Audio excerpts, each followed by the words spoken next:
Hey guys, I am sitting, in a abandoned parking lot next to a McDonald's. I'm not eating at McDonald's because, as some of you know, I talked about on the previous video, and I talked to Steve Lav about his diet because I said I want to shed about 40 or 50 pounds. That'd be perfect. I'm 6'3", I'm about 255. So I've added some layers since high school. When I graduated high school, I was 6'3", 165. And while I look malnourished then, now I look plenty nourished. Maybe a little bit too much, if you know what I mean. Twinkies and ho-hos, ding-dongs and such. So I'm having a snack. I'm eating peanuts. I like peanuts. I like almonds and stuff. And they're a more healthy snack. These are salted. I should have got unsalted peanuts, which I like too. But I'm trying to find things that are really low carb, extremely low carb. I'm trying to stay really low. And each day I'm alternating workouts between bench press, arm workouts like curls and stuff like that. I'll do like 80 curls, just regular curls, 20 at a time with each arm. And then do reverse curls, which are like a pain in the ass. Where you lift it up. What I do is I lift up my arm, reverse curl, and hold it there. And you can feel the burn by the time you're done with that. You definitely feel it. So I'll do that one day, and the next day I'll do like a leg workout where I have like the same bench everybody has who has a home bench, little bench with a little leg curl. I don't even know what they're called, where you just push the weights up on the end with your legs, and then you can flip over and pull them up with the backside of your leg to work both sides of your leg. That's what I do on alternating days. So that's going really well. I've done that for about 2 weeks. As soon as I got the bench, I sort of started on that. So it's been about 2 weeks of doing that. So I've kept up with it all right. I had to buy some more weights because they don't give you that many weights when you get the bench.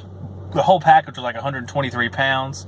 And of course, like I said, I used to bench press I think it was about 240 when I was in high school, when I was skinny as a rail.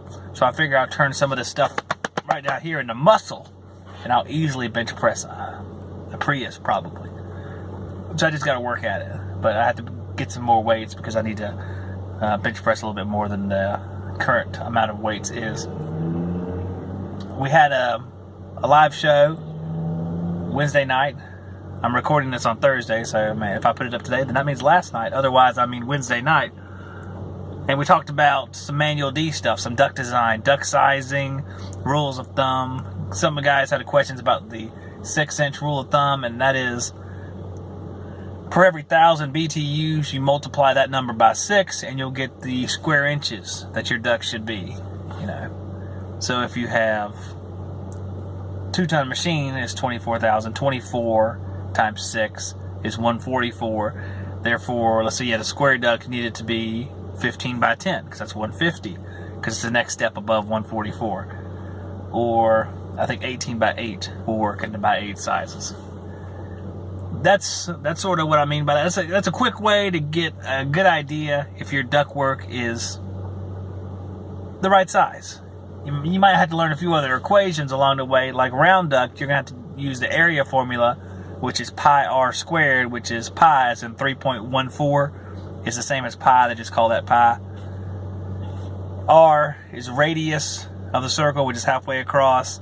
And squared means you're going to multiply the radius by the radius. Meaning you have a circle, and halfway across is, let's say, 2, because it's a 4-inch wide circle.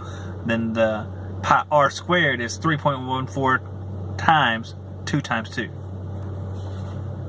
It's not too bad once you get used to it. A lot of this stuff is algebra. Back when y'all were in class, y'all were sitting there going, "We're never going to use this stuff, lady." And here it is, years later, and Working Joe's telling you you can use it again. So getting the square inches of a round duct takes a little bit longer because it's not just multiplying the height by the width. You have to do the formula. But it's not too bad. We'll talk more about that.